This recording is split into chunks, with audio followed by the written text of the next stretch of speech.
Alright, so I had to go to the doctor's get medication today.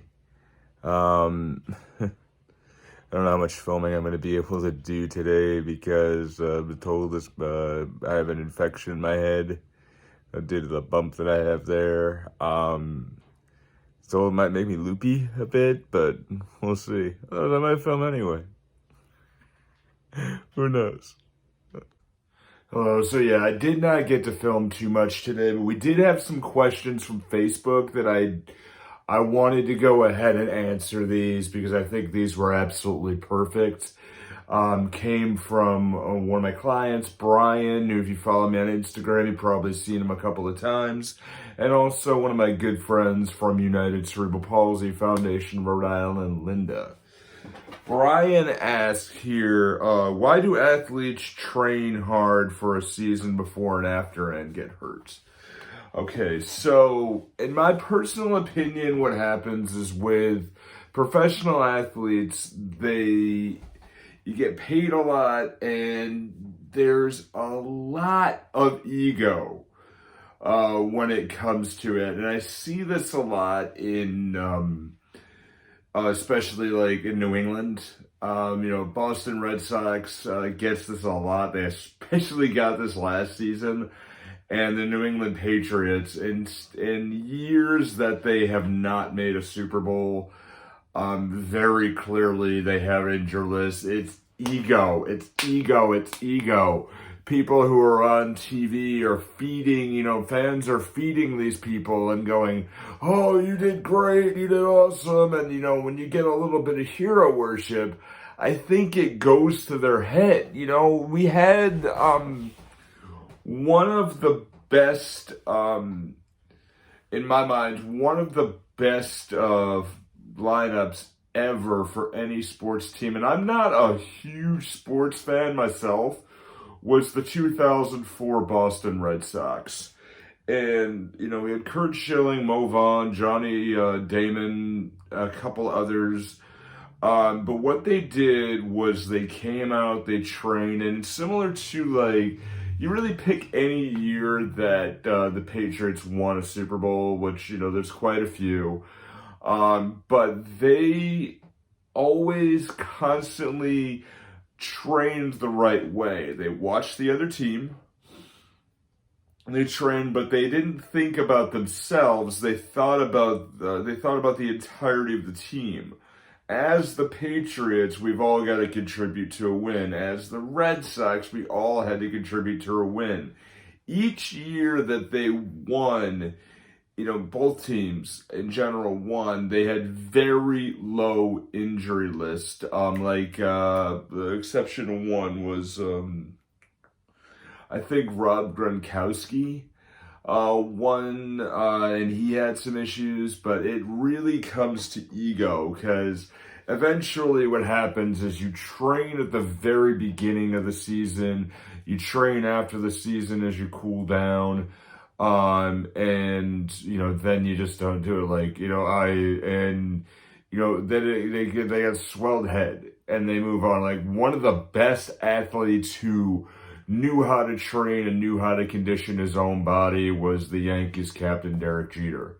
Like he knew exactly what to do. He put his dues in, but he knew how to take care of himself, and he gave really good performances.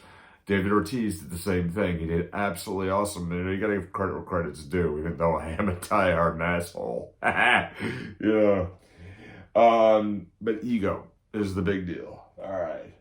Linda asked here, I get foot cramps when I do a certain stretch. How can they be stopped when they are acting up? And what can we do to prevent them? Okay, so every time you have a pain somewhere, I'm just going to use my hand as an example.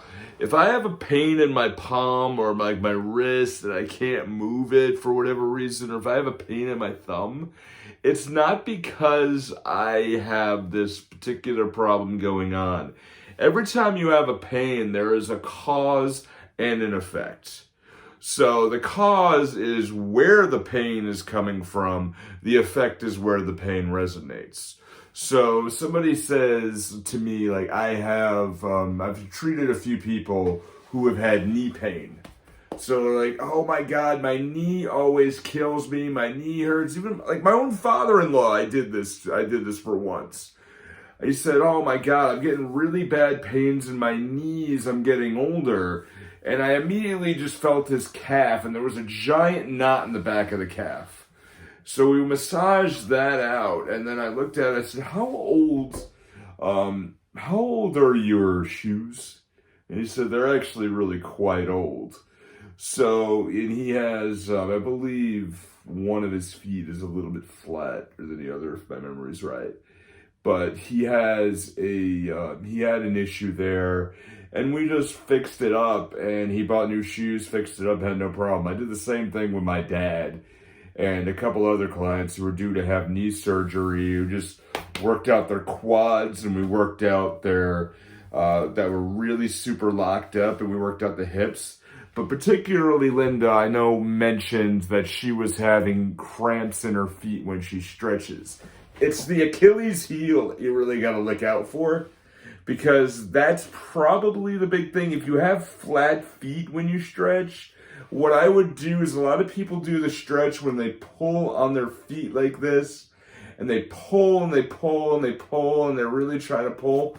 Don't pull at the feet, grab the ankle in order to relieve the pressure from that.